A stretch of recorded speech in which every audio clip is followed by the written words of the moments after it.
नमस्कार दोस्तों, मैं अश्विनी कुमार पाटले आप सभी का हमारे पॉडकास्ट चैनल पे स्वागत अभिनंदन करता हूं। हमारा हर एपिसोड आपके जीवन में एक सकारात्मक बदलाव लाने का एक हम छोटा सा प्रयास कर रहे हैं।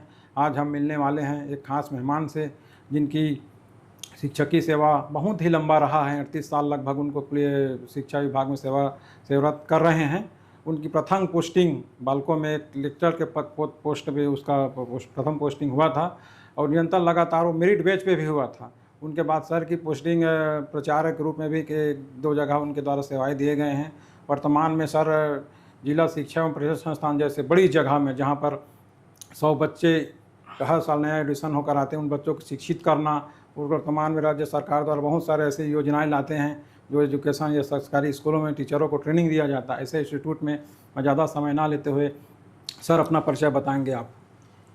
मैं रामहरि सराफ, प्रभारी प्राचार्य जिला शिक्षा एवं प्रशिक्षण संस्थान डाइट कोरबा में पदस्थ हूँ। सर मैं जानना चाहूँगा, सर आप जहाँ भी पोस्टिंग रहे हैं आपके बालकों में, ऐसे कई बच्चे हैं सर जो आपके पढ़ाए हुए बच्चे आज बड़े बड़े जगहों में सर्विस में हैं।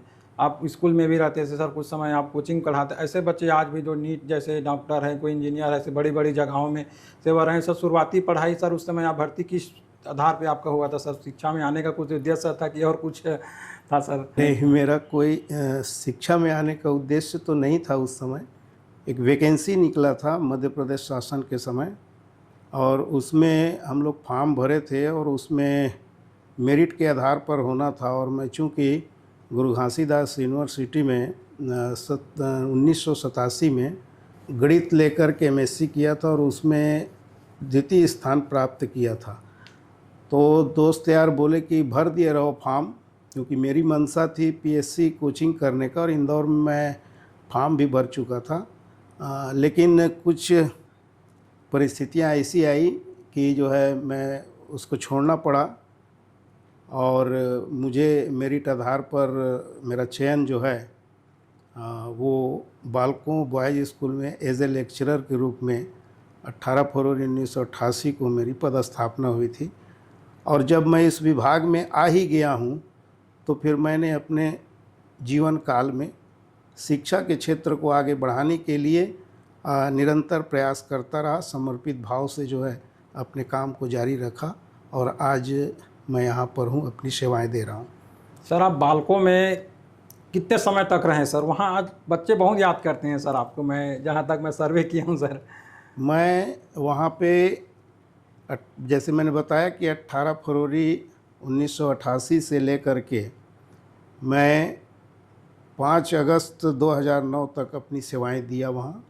उसके बाद मेरी पदोन्नति हायर सेकेंडरी स्कूल प्राचार्य ई संवर्ग में बरपाली चांपा जिला जांजगीर में हुआ था, और वहाँ पर मैं अपनी करीब 11 महीना सेवाएं दी।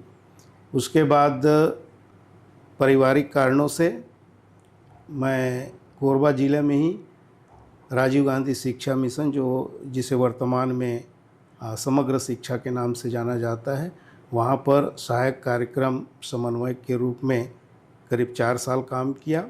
उसके बाद जो है मेरा स्थानांतरण राजीव गांधी शिक्षा मिशन जिला बिलासपुर में हुआ, और वहाँ पर भी करीब 2 साल मैंने अपनी सेवाएं दी। और उसके पश्चात जो है जिला शिक्षा एवं प्रशिक्षण संस्थान में सहायक प्राध्यापक के रूप में 1 जनवरी 2016 से मैं यहाँ काम कर रहा था। और इसी बीच जो है वरिष्ठता को ध्यान में रखते हुए जिला शिक्षा एवं प्रशिक्षण संस्थान के लिए आहरण संवितरण अधिकारी के दे करके मुझे जो है यहाँ प्रभारी प्राचार्य के रूप में दायित्व सौंपा गया, जिसका निर्वहन मैं पूरी ईमानदारी और लगन के साथ आज पर्यंत तक कर रहा हूँ। सर आप समग्र शिक्षा में रहे, वो एक बड़ा जगह है सर, कलेक्ट्रेट परिसर में रहता है। कहीं ना कहीं अधिकारियों के प्रति कलेक्टर साहब हैं, DO सर के संग में काम करने में किस तरह अनुभव रहा सर? क्या चुनौती आया वहाँ पर काम करने में?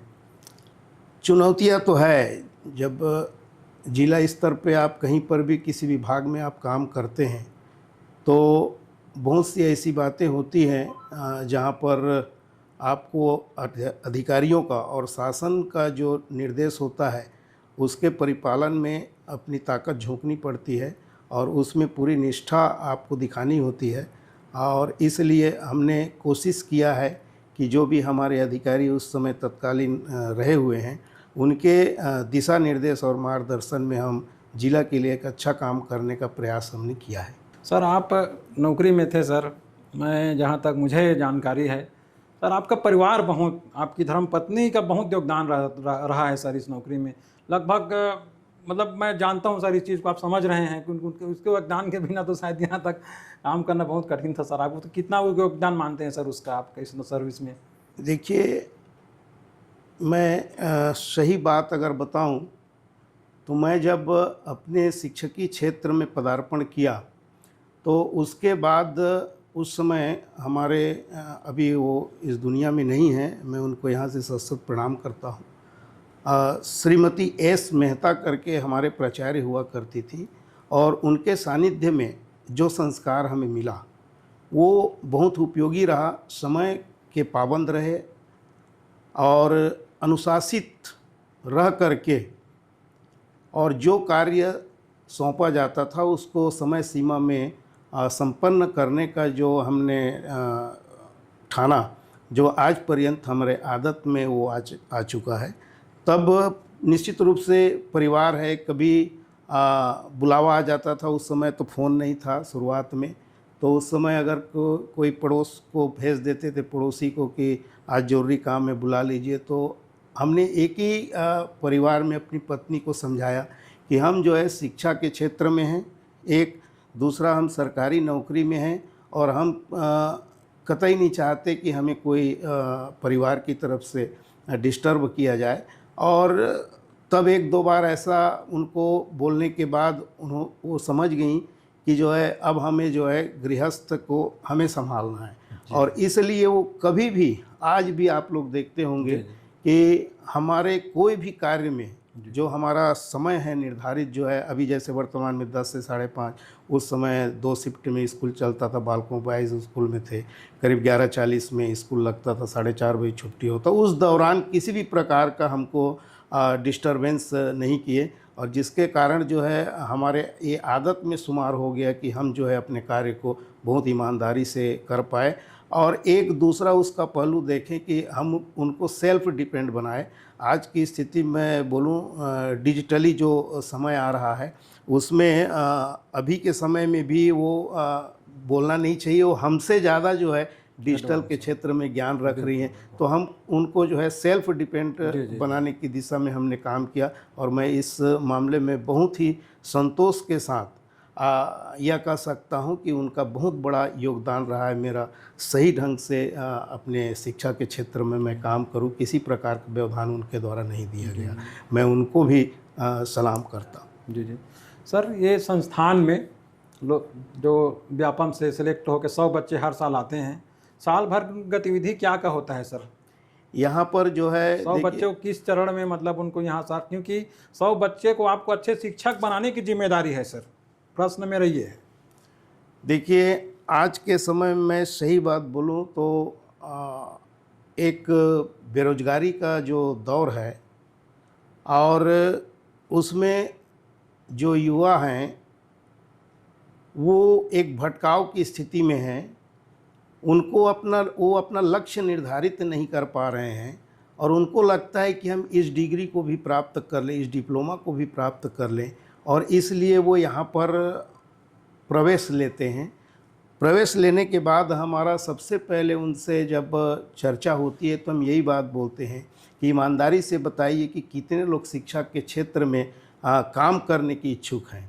तो बमुश्किल जो है 2-4 हाथ ही उठते हैं। तो हम वहीं पर बोलते हैं कि जब आ ही गए हो यहाँ पे, और केवल डिग्री या डिप्लोमा लेने से बात नहीं बनता है, शिक्षा का क्षेत्र बहुत व्यापक है। सरकारी नौकरी ही नहीं, आप किसी भी शिक्षा के क्षेत्र में आप स्वतंत्र रूप से काम कर सकते हैं और जिसका लाभ जो है हमारे समाज को मिलेगा। बिहार क्षेत्र में जो ग्रामीण अंचल में जो हमारे परिवार बसते हैं उनके बाल बच्चों के लिए भी आप काम कर सकते हैं। ये हमारा पहले उद्बोधन होता है उनको, और हम उसी तरीके से तैयार करते हैं कि जब आ गए हैं तो आप जो है शिक्षा के क्षेत्र में यदि काम करना चाहते हैं तो अनुशासित भी रहना पड़ेगा, समय का सदुपयोग कैसे किया जाए और समय का पाबंद कैसे समय के पाबंदी में कैसे रहना है।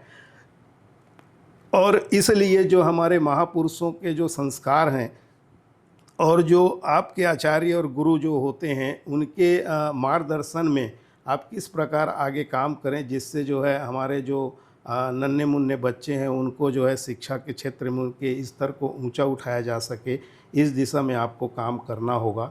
और धीरे धीरे उसमें शुरुआत में तो 2-4 रहते हैं, लेकिन देखने में आया है कि काफ़ी लोग प्रभावित होते हैं और शिक्षा के क्षेत्र में काम करने की इच्छा जताते हैं। अभी अलग बात है कि भविष्य में वो किस दिशा में जाते हैं ये तो मैं भी नहीं बोल सकता, लेकिन निश्चित रूप से यहाँ से निकले हुए छात्र जो है यदि वो शिक्षा के क्षेत्र में जाते हैं तो मैं पूरी तरह से आशान्वित हूँ कि वो बहुत बेहतर काम करके समाज के लिए दिखाएंगे और हमारे बच्चों के लिए। जी जी जी सर, एक तो ये जिला स्तर है सर प्रशिक्षण, यहाँ पर जो गवर्नमेंट के टीचर हैं ट्रेनिंग भी होता है सर, SCRC के निर्देश पर आप, मैं देखा हूँ हर ट्रेनिंग में आप खुद उपस्थित रहते हैं सर और खुद शिक्षक को मोटिवेट करते रहते हैं सर। क्या क्या ट्रेनिंग होता है सर? ट्रेनिंग का भी कुछ भाग हमके बताएं, हम अभी एक जो नया शिक्षा नीति के तहत में अभी कुछ जो अभी बहुत बड़ा जो बदलाव हुआ है वो नई शिक्षा नीति 2020 जो लागू हुआ है उसमें बहुत बड़ी बात कही गई है। और मैं समझता हूँ कि वर्तमान में जो शिक्षा प्रणाली जो चल रही है 2020 से जो लागू हुई नई शिक्षा नीति, उसके तहत जो है स्किल बेस्ड जो है शिक्षा की तरफ बहुत ध्यान दिया जा रहा है। और आप देखेंगे उसमें एक निपुण भारत मिशन करके आया है, समग्र शिक्षा है, शिक्षक प्रशिक्षण है, डिजिटल प्लेटफॉर्म पे काम चल रहा है। अभी क्लास 3 से AI से आप बच्चों को पढ़ाने की बात की जा रही है। तो ये बहुत बड़ा फ़ायदा होने वाला है हमारे जो बच्चे हैं। और आप देखेंगे कि आने वाले 10 वर्षों के आसपास मैं समझता हूँ कि भारत एक के हमारे होनहार जो बच्चे हैं वो दुनिया में अपना जो है छाप छोड़ेंगे, ये मैं पूरी तरह से आशान्वित हूँ। और स्किल बेस्ड से कहने का तात्पर्य यह है कि बच्चे का जो अब जैसे हम लोग सोचते हैं कि माँ बाप थोप देते हैं कि आप गणित लेकर के पढ़ो, बायोलॉजी लेकर के पढ़ो, इसकी भी स्वतंत्रता इसमें दी गई है। बच्चों को थोड़ा सा स्वतंत्र छोड़ना चाहिए, उसकी रुचि किस दिशा में है और जिस क्षेत्र में बच्चे की रुचि है अगर उस क्षेत्र में यह बच्चे को आगे बढ़ाया जाए तो निश्चित रूप से बच्चा स्वरोजगार उन्मुख के दिशा में आगे बढ़ते हुए अपना नाम रोशन कर सकता है और उससे जो है देश का भी नाम होता है। तो बहुत बड़ा बदलाव समय में आने वाला है और उस दिशा में हमारा छत्तीसगढ़ सरकार भी बहुत बड़ा काम अभी कर रहे हैं। और सब हम लोग जितने भी शिक्षा के क्षेत्र में जुड़े हुए लोग हैं वो निरंतर प्रयास कर रहे हैं कि कैसे हम हमारे बच्चों को शिक्षा के स्तर को हम ऊंचा उठा सकते हैं। जी जी सर, मैं आपके कई मित्रों से भी मुझे पता चला है सर, आपके बहुत करीबी साथ में काम किए हैं, चाहे डिक्सेना सर हो, पटेल सर हो, आप समय के बहुत पंचुअल रहे हैं सर। जीवन में इतने लंबी नौकरी के बाद आप समय 10 मिनट पहले ही संस्था पहुँचते, कहीं भी नौकरी रहा हो सर, मतलब समय के लिए इतना पाबंद, इतना सख्त अनुशासन कैसे आप फॉलो कर लेते हैं सर? कभी ऐसा नहीं लगा क्या कि अब चलो अब मैं इतना अधिकारी हूँ तो छोड़ो आज मैं लेट में आधा घंटा चल दूँ, ऐसा अभी मन में कभी विचार नहीं आया सर आपके? नहीं, देखिए ऐसा है कि मैं पहले ही बताया कि जिस समय हम ज्वाइन किए, हमारे पढ़ाई के जीवन काल में भी हम समय का बहुत पाबंद रहे हैं और जिस कार्य को जिस समय करना है उस समय में ही हम उसको पूरा करने का प्रयास करते थे। और बमुश्किल मुझे लगता है कि कभी कभार जो है पेंडिंग कुछ काम होता है, नहीं तो तुरंत के तुरंत हम निपटाने के लिए प्रयासरत रहते हैं। और इसका कारण यह हुआ कि आप जैसे संस्कार आपका डेवलप होगा और ये संस्कार जो है घर परिवार से भी मिलता है, जो कार्यस्थल होता है वहाँ पे आपके अधिकारी किस प्रकार से उसको फॉलो करते हैं समय का, उस पर भी निर्भर करता है और निश्चित रूप से लोग उससे मोटिवेट होते हैं। तो हमारा वही था कि जो है हमारे जो मित्र यार थे वो सब लगभग उस समय जो है समय के काफ़ी पाबंद हुआ करते थे और एक प्रकार से स्पर्धा थी कि जो है हम अगर कभी 2-1 मिनट भी लेट हो जाते थे तो लगता था कि वो हमसे पहले आ गए। तो इस प्रकार की एक भावना जी, जी। थी कि जो है समय पे आया जाए। और समय पे आने से निश्चित रूप से मैं बोल सकता हूँ कि जो व्यक्ति अगर समय का पालन करता है और जीवन में अनुशासित रहता है तो 100% अपने लक्ष्य को प्राप्त करेगा, इसमें कोई संदेह नहीं। सर, आप गार्डन के फूल पौधे लगाना, पेड़ पौधा लगाना आपको बड़ा अच्छा लगता है सर। अब स्वच्छता सफाई के नाम से मैं कई बार देखा हूँ सर, संस्था में कहीं कचरा दिखता है तो आप खुद उठा लेते हो। इतना बड़ा अधिकारी हो सर, नहीं लगता क्या कि मैं इसको ना करूँ, इसके लिए तो स्टाफ है, ऐसा करके मन में कैसे नहीं आता सर? कभी पानी मारने लग जाते हैं, कोई कागज़ का टुकड़ा मिल गया तो उसको आप साफ साफ कर डस्टबिन में डाल देते हैं। मेरा ये कहना है कि जिस प्रकार से आप घर में रहते हैं और यदि घर में आप साफ सफाई के साथ रहते हैं तो जो कार्य स्थल है जहाँ पर आपका दिन का 7 घंटा 7.5 घंटा बीतता है और वहाँ पर यदि आप गंदगी में बैठें, कैसे गंवारा हो सकता है। तो इसलिए हमारा वो आदत बन गया है कि जहाँ भी रहो वहाँ साफ सफाई के साथ स्वच्छता के ध्यान रखते हुए अपने आप को आगे निकालना चाहिए। उससे जो है बहुत बड़ा फ़ायदा है। इसलिए कि स्वच्छता के क्षेत्र में आज कितना बड़ा काम हो रहा है देख रहे हैं। और स्वच्छता के लिए तो सबसे बड़ा हमारा अभी देखिए कि ये कोरोना काल हमको बहुत कुछ सिखा गया। जी जी। तो इसलिए साफ़ सफाई बहुत ज़रूरी है और कोई भी काम छोटा बड़ा नहीं होता है। अगर ये भाव अगर व्यक्ति के अंदर में आ जाता है तो ये कोई पद तो ऐसा है कि पद में रह करके आप एक शासन प्रशासन के काम को आगे बढ़ाने के लिए निश्चित रूप से आप अपने अधीनस्थ कर्मचारियों को मार्गदर्शन भी देते हैं, निर्देश भी देते हैं और समय समय पर उनको जो है विशेष रूप से बोलना पड़ता है, जो उनको बुरा भी लग सकता है, लेकिन वो मजबूरियां हैं। परंतु जो है समय से आगे बढ़ना है, किस प्रकार से हमें काम करना है, ये तो जो है स्वयं का आकलन करने से बात बनता है। मेरा अंतिम सवाल यह है सर आपसे, जो देश के युवा हैं जो उच्च शिक्षा प्राप्त कर चुके हैं, ऐसे युवा को, क्योंकि सर आप बहुत लंबा अनुभवी शिक्षक, ऐसे युवा को क्या संदेश देना चाहेंगे सर, देश के युवाओं को जो उच्च शिक्षा प्राप्त कर चुके हैं? देखिए, जो उच्च शिक्षा प्राप्त कर चुके हैं उनके लिए मैं यही कहना चाहता हूँ कि कभी भी हताश और निराश नहीं होना चाहिए और निरंतर प्रयास करना चाहिए। क्योंकि बहुत से ऐसे उदाहरण मिल जाएंगे कि मैं स्वयं एक ग्रामीण क्षेत्र से रहा हूँ और मेरा जो है गणित खुद का बहुत कमज़ोर था 7वीं क्लास तक। 8वीं क्लास में मेरे आदरणीय श्री देवांगन जी थे, उनको भी मैं यहाँ से प्रणाम करता हूँ। उन्होंने जो है मेरे जीवन को एक नई दिशा दी और वो इतना मतलब समर्पित भाव से मेरे को अध्ययन अध्यापन किए। आप देख रहे होंगे कि जो मेरा माथे पे टीका देख रहे होंगे, मैं उसी समय से उन्हीं को अपना आदर्श मानता हूँ। और वो भी सुबह से स्नान ध्यान करके बैठते थे और सुबह मुझको पढ़ाया करते थे। उस समय शिक्षक जो थे वो गांव में ही रहते थे, तो गांव में बहुत एक अच्छा माहौल रहता था, उनको बहुत सम्मान दिया जाता था। तो उनने हमारी दिशा को वहाँ से बदला और तब हमको समझ में आया कि पढ़ाई का क्या महत्व है। मैं तो स्वयं इतना जानता हूँ लेकिन मैं क्यों पीछे था, ये वहीं से मुझे सीख मिली। और उसके बाद जो है मैं निरंतर पीछे मुड़ के नहीं देखा हूँ और जो विषय मेरा गणित कमज़ोर रहा है उसी में मैं गुरु घासीदास यूनिवर्सिटी में एमएससी गणित लेकर के द्वितीय स्थान प्राप्त किया। तो और भी बीच में बहुत सारी घटनाएं हुई हैं, लेकिन बहरहाल यही एक तो कहने का मतलब यह है कि अगर गुरु तो बहुत मिलते हैं, लेकिन अगर एक सार्थक गुरु मिल जाए जो व्यक्ति के जीवन की दिशा और दशा को बदल सकता है, तो ऐसे गुरु की तलाश होनी चाहिए। और तलाश से मतलब ये है कि आप अगर जो हमारे शिक्षक कह रहे हैं, कोई भी शिक्षक हो कभी नहीं बोलेगा कि ये काम करो, गलत और सही का निर्णय वो स्वयं देते हैं। तो मैं जो हमारे उच्च शिक्षा प्राप्त कर चुके साथियों को बोलना चाहता हूँ कि वो हताश निराश न हो और निरंतर प्रयास करें।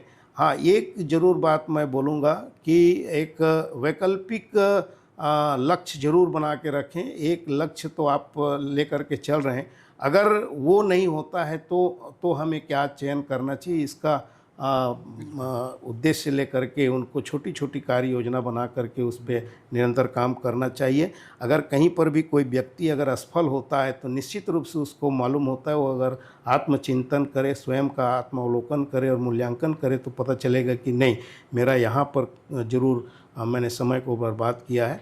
तो वो हो सकता है। दूसरा जो है, आजकल स्टार्टअप आ रहा है, भारत सरकार जो है बहुत नई नई योजनाओं पर काम करने की दिशा में अवसर दे रही है, तो उसमें भी अपनी संभावनाओं को तलाश सकते हैं। निश्चित रूप से वो आगे बढ़ेंगे और निराश होने की कहीं पर कोई आवश्यकता नहीं है, इसलिए कि ये दुनिया इतनी बड़ी है और यहाँ पर बहुत से प्लेटफॉर्म हैं जहाँ पर वो अपनी विद्वता को साबित कर सकते हैं। तो मैं यही कहना चाहता हूँ कि आप अपने कार्य को ईमानदारी से करें, समय सीमा में करें और निराश न होकर के आप आगे बढ़ते रहें। निश्चित रूप से सफलता आपको मिलेगी। बड़ी चीज़ें कम शब्दों में बोला है कि हमारे युवाओं को आज हताश होने की कभी आवश्यकता नहीं है, वो अपने स्किल पे भी काम करे, वो एक लक्ष्य बना के चले। ये बात बिल्कुल हमारे चैनल के माध्यम से जो भी युवा देखेंगे उनके पास हम यही चाहेंगे कि सर की बातों को अपने जीवन में आत्मसात करिए। बिल्कुल ही निश्चित ही आपको एक सफलता आने वाले समय में ज़रूर मिलेगी। अगर आज का हमारा एपिसोड अगर अच्छा लगा हो तो हम चाहते हैं हमारा चैनल को ज़्यादा से ज़्यादा आप लाइक करें, सब्सक्राइब करें, कमेंट करें, बताएं। अब फिर मिलेंगे आपको एक नए शख्सियत के साथ, नए एपिसोड के साथ। तब तक सभी दोस्तों को नमस्कार।